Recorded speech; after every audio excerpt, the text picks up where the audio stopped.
7 ਸਾਲ ਪਹਿਲਾਂ okay creek ਵਿੱਚ ਵਿਸਕਾਂਸਿਨ ਗੁਰਦੁਆਰਾ ਸਾਹਿਬ ਵਿੱਚ ਇੱਕ ਸਿਰਫਿਰੇ ਵਿਅਕਤੀ ਵੱਲੋਂ ਅੰਨ੍ਹੇਵਾਹ ਗੋਲੀਬਾਰੀ ਕਰਕੇ 6 ਸਿੱਖਾਂ ਨੂੰ ਗੁਰਦੁਆਰਾ ਸਾਹਿਬ ਵਿੱਚ ਸੇਵਾ ਕਰਦਿਆਂ ਮੌਤ ਦੇ ਘਾਟ ਉਤਾਰ ਦਿੱਤਾ ਗਿਆ ਸੀ। 7 ਸਾਲ ਪਹਿਲਾਂ ਹੋਏ ਕਤਲੇਆਮ ਵਿੱਚ ਮਾਰੇ ਗਏ ਮਾਸੂਮ ਸਿੱਖ ਸ਼ਰਧਾਲੂਆਂ ਦੀ ਯਾਦ ਵਿੱਚ ਗੁਰਦੁਆਰਾ ਸਾਹਿਬ ਵਿਖੇ ਵਿਸ਼ੇਸ਼ ਸਮਾਗਮ ਕਰਵਾਏ ਗਏ। ਇਸ ਮੌਕੇ ਸਿੱਖ ਸੰਗਤ ਨੇ ਰਲ ਮਿਲ ਕੇ ਗੁਰਬਾਣੀ ਕੀਰਤਨ ਕੀਤਾ। ਵੱਡੀ ਗਿਣਤੀ ਵਿੱਚ ਸੰਗਤ ਨੇ ਅਰਦਾਸ ਕਰਕੇ ਵਿਛੜੀਆਂ ਰੂਹਾਂ ਨੂੰ ਸ਼ਰਧਾਂਜਲੀ ਦਿੱਤੀ। ਇਸ ਮੌਕੇ ਗੋਲੀਬਾਰੀ ਦੌਰਾਨ ਮਾਰੇ ਗਏ ਸਿੱਖਾਂ ਦੇ ਪਰਿਵਾਰਕ ਮੈਂਬਰਾਂ ਨੇ ਸ਼ਮੂਲੀਅਤ ਕੀਤੀ। ਚੜ੍ਹਦੀਕਲਾ ਟਾਈਮ ਟੀਵੀ ਵੱਲੋਂ ਜਗਜੀਵਨ ਕੌਰ ਨੇ ਇਸ ਮੌਕੇ ਉਸ ਸਮੇਂ ਦੇ ਵਿਸਕਾਂਸਿਨ ਦੇ ਮੇਅਰ ਨਾਲ ਵਿਸ਼ੇਸ਼ ਗੱਲਬਾਤ ਕੀਤੀ ਅਤੇ ਵਾਪਰੇ ਦੁਖਾਂਤ ਸੰਬੰਧੀ ਉਹਨਾਂ ਦੇ ਵਿਚਾਰ ਜਾਣੇ। ਵਾਹਿਗੁਰੂ ਜੀ ਕਾ Khalsa Waheguru Ji Ki Fateh. I'm Jagjeevan Kaur and in Oak Creek, Wisconsin today on August 5th, 2019. Today is the 7th year commemoration of the day when a person with white supremacist ties came in and shot people dead and also left a person paralyzed to this day and really broke up a lot of families and friends, and the Sangat means congregation in Punjabi, left the Sangat really broken here. But the Sangat here is very strong, and in fact we call that Chardikla, the name of our TV station, Chardikla, and we believe strongly in having eternal optimism. And Steve Scaffidi, did I say it right? You got it right. Oh, that's great.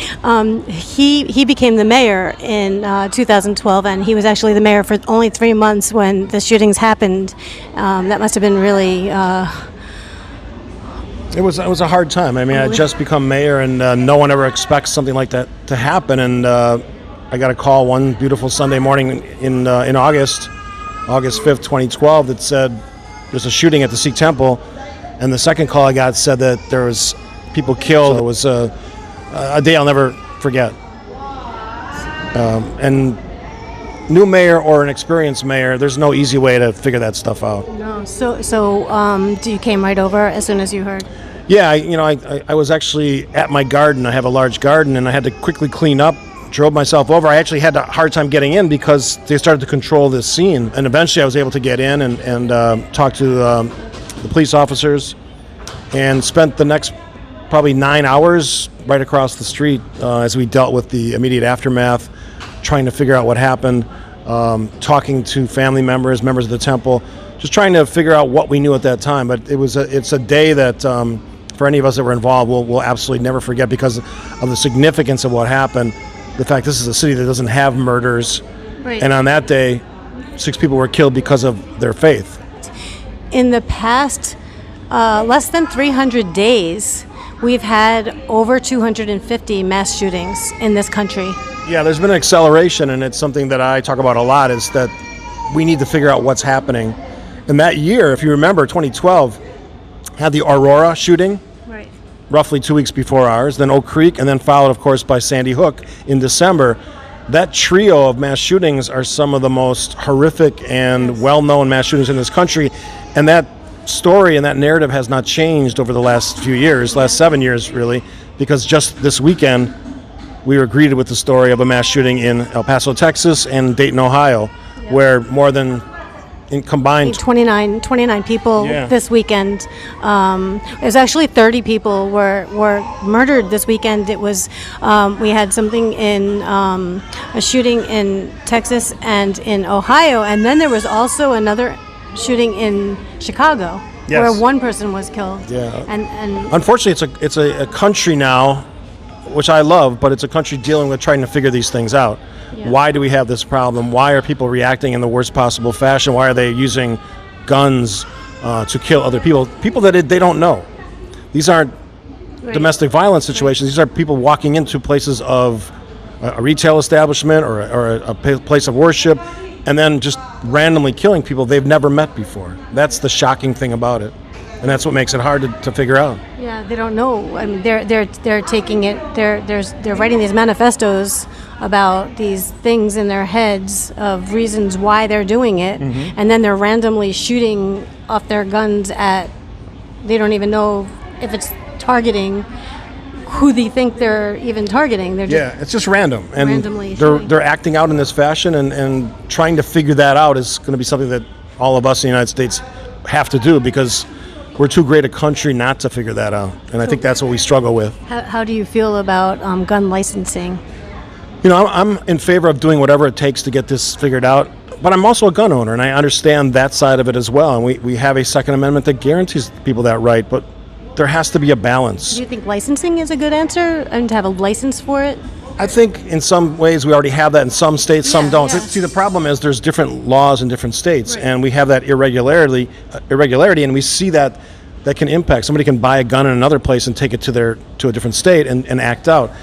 I think consistency would be important. Yeah, like a federal rule where Right. everybody has to have a license, like a Right. driver's license. I think we need to do a better job with background checks. I don't know why someone needs to have thousands of rounds of ammunition. I think that's something we should look at. But we need to start looking at it, because right now all we've done is talk about it, and that's not really helping the situation as, again, these things keep accelerating. Mm-hmm. It's a bad time. I know that it's been difficult for me personally, the shootings in New Zealand, and I was one of the unfortunate few that saw the video of that happening, and the shootings in Pittsburgh, Pennsylvania. It really touched me so much, and I had trouble sleeping after those shootings, and I couldn't wait to come here so that I could think about the people in Pittsburgh and the people in New Zealand and the other things that happened since then. And then little did I know that as I was going to be coming here and traveling towards here, there would be more people to die.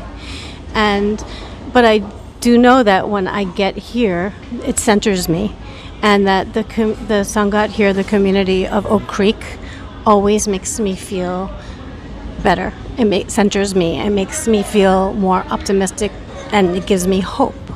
And every year, on the 5th year, we had a big commemoration, and that's the first year I met you. Mm-hmm. I came here, and we had a 5K, 6K run, and there was a big to-do. Everybody spoke, and then the community decided that every year we weren't going to do something. We were going to instead wait and do it every 5 years, and the reason is because they want everybody to go out and do a day of seva, and that means selfless service. That's to go out and to help the community. Yeah, help the community in remembrance of the people who died, to go do something good, so that the people don't die in vain, and that something good happens to remember them.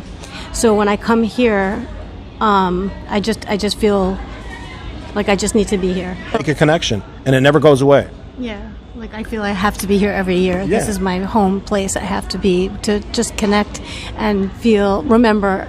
It's a powerful place. Yeah. And you don't have to be a Sikh to appreciate that. Yeah. You walk in,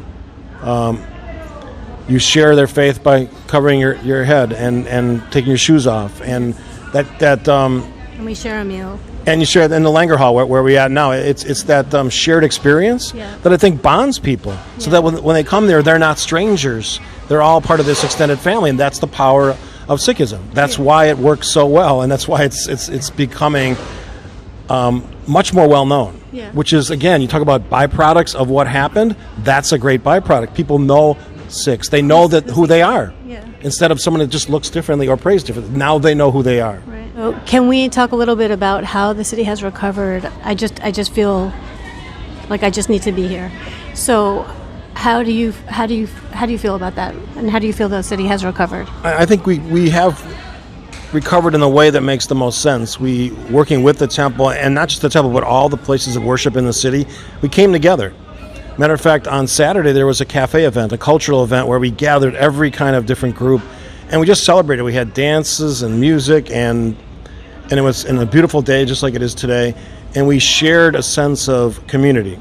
And one of the reasons I think you feel the way you do when you come here is because despite having a horrible thing happen here, the response since then is overwhelmingly positive. Yes. And that connection, not just to Oak Creek, but to the country and maybe the world, since there are many people across the world that are of Sikh faith, that's the reason I think that people get so much out of this visit. I've talked to people who have come from all over the world to this Gurdwara, and they tell me they feel that. They can get a sense that we're doing it right here. Yeah. But it's a cooperation, it's communication, it's kind of linking arms and saying, this is not acceptable. what can we do about it? And I think that's the reason people feel the way you do. It's just So when they see people wearing a turban and have a beard, or a woman wearing a turban, they're not scared, or they shouldn't be. They're not saying, "Who is that? I don't understand what that means." They understand who we are. I'll share a quick story. I was in Las Vegas for fun last year, and I saw a gentleman wearing a turban. So I went up and introduced myself, and I told him, well, I was the mayor of Oak Creek. And he goes, oh my God. I think he was from New Jersey. He goes, well, I want to bring some people. So all of a sudden I was surrounded by like 50 people of Sikh faith, and we just had this great conversation. We took a picture together, and all the way in Las Vegas, that story, that connection was powerful. And then I still keep in touch with some of those people. That bond, because I saw someone with a turban, instead of that scaring me, Right. I thought, here's an opportunity to meet somebody that I've never met before. And I think he was a furniture salesman, the first person I talked to. And now I have that bond and that connection. Yeah. And it goes wherever I go. So a lot of times when people see something that they're just not familiar with, they don't know what it is, they just get scared. And one time I had a birthday party, and more than half of the people there were Sikh, and they had turbans and beards. And then, like a week later, one of the people who was at the birthday party just texted me and said, oh, I'm in a pizza place, and the person in front of me has a turban and beard, and if I didn't go to your birthday party, I wouldn't even understand what that person was all about. And now I know. Exactly. It's breaking down a barrier that, and this is not unique to Sikhs, it's a lot of people that come from other places. This is still a melting pot Right. in a country of immigrants. And by learning and communicating for the first time in whatever the setting is, birthday party or a place of worship or just a gathering in a community, you've broken down that barrier so that whenever you make the next connection or conversation, it doesn't exist anymore. It's a much more friendly meeting. And that's part of the idea, to break down barriers and to establish connections between people that probably never would have had those before. That's the power of what the Sikh Temple in Oak Creek is about now. It's establishing really big connections to a broader community for all the reasons we talked about. Gun violence, just people not accepting each other's faith, all that stuff. This is why I continue to come here year after year after year. It's why I'll never forget the friends that I've made here, because they're part of my life now, and I'll never ever walk away from that. And on the 5th year commemoration, in one of the speeches, I don't remember who was speaking, they were saying how each of these people did not die in vain, because so many great things happened afterwards, and these are some of the things that happened. And one of the things that happened was Pardeep Kalika and Arno, they got together. Pardeep Kalika's father, Satwan Singh Kalika, died in the shootings, and afterwards he got together with this man named Arno Michaels. Is that his last name? McAllis. And Arno McAllis was part of the founding Hammerskins, a white supremacist group, and so you have a son of a temple president who was killed in this temple, and a former white supremacist meeting. And now they are like brothers, like close friends. Yeah. It shows the power of redemption. And that meeting took place because he came here and he wanted to say he was sorry. Right? And then Pardeep wanted to understand why someone would target his community. So they had those original questions, and they became friends, and now they travel around the country, in some cases the world, talking about their story. And that would have never happened. No. And they change people. Yes. Again, I always tell people, horrible tragedy, but it's yielded a lot of positive results. And one of those positive results is a better connection between people, and they're a great example of that. And I was speaking to Pardeep Kalika's mom, Satpal Kalika, yesterday. She was telling me how, it's very sad, never forget these people. It really is horrible, horrible. But, we have no alternative but to move on and go forward and do positive things and be optimistic. We don't have any choice. No, the Sikh faith is all about that. They don't act in vengeance. They act with compassion, and I think that's why so many people, once they got to know members of the temple, respect them. Because for a lot of us, myself included, I don't know that I would have been able to respond that way. I may have been angry, and they seem to have found a way through their spirituality to kind of be able to deal with that, and to their credit, they did. And that's why it's such a powerful story.